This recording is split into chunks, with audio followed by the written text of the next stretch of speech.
À retenir, donc on utilise toujours la procédure ou la combinaison de procédures la moins intrusive, celle qui donne l'accès à plus de renforcement. Dès que possible, on agit en antécédent. À chaque fois que possible, on enseigne un comportement alternatif.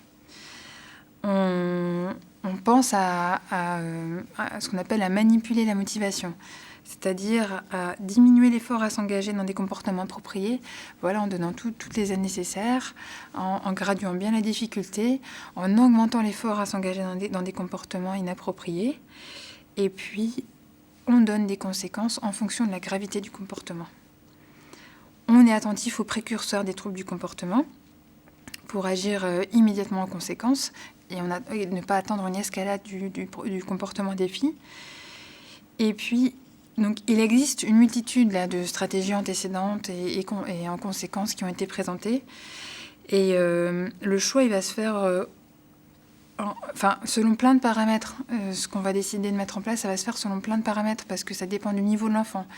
Comme je disais, par exemple, un DRO avec un enfant qui a une très mauvaise compréhension verbale, on ne va pas pouvoir lui expliquer ce qu'on attend de lui, et donc ça peut être très flou en fait au niveau du renforcement donné, mais il correspond à quoi ce renforcement quand c'était cette période de temps pendant laquelle un trouble du comportement ne s'est pas produit.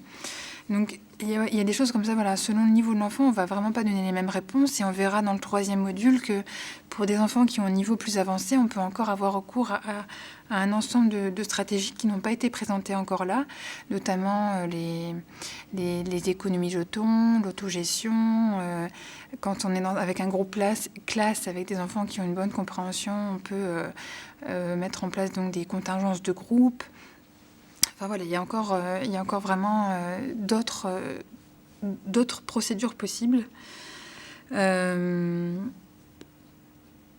Et puis enfin, là j'en ai parlé, mais j'ai laissé un exemple de plan de gestion de comportement. Donc c'était ce protocole qu'on fait signer par les parents et qui doit être très clair au niveau de toute l'équipe pour avoir une bonne cohérence quand on met en place un plan de gestion de comportement. Donc bien définir le comportement cible, comme on a vu hier à travers les vidéos de l'enfant qui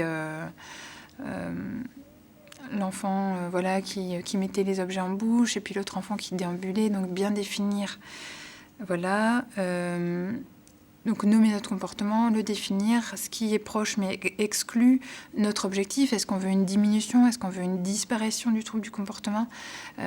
Parfois une diminution, comme quand on avait vu donc, l'utilisation du DRL, on veut juste diminuer une fréquence, on ne veut pas que le comportement n'apparaisse plus. Cet enfant qui levait la main trop souvent.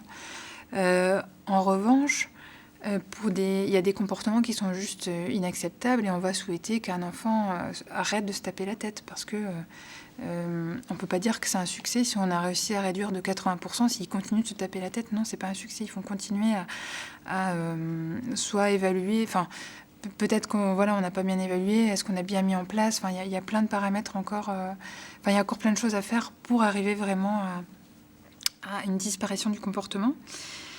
Qu'est-ce qu'on a mis en place en antécédent? Donc c'est ce que j'appelle la manipulation des antécédents. Qu'est-ce qu'on a mis en place pour réduire le comportement des filles? Décrire le protocole comportemental aussi au niveau des antécédents.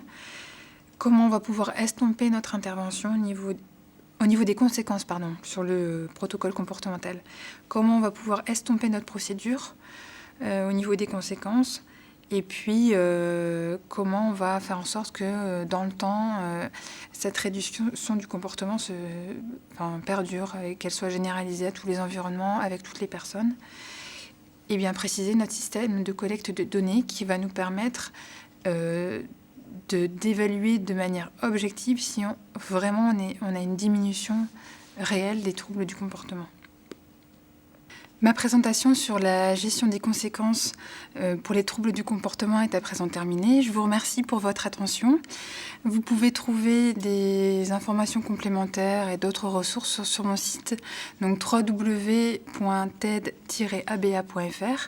Je remercie également l'équipe de Canal Autisme avec qui j'ai pu travailler pour ce tournage et cette présentation. Et puis, je vous dis à bientôt dans le module 3 de la gestion des troubles du comportement.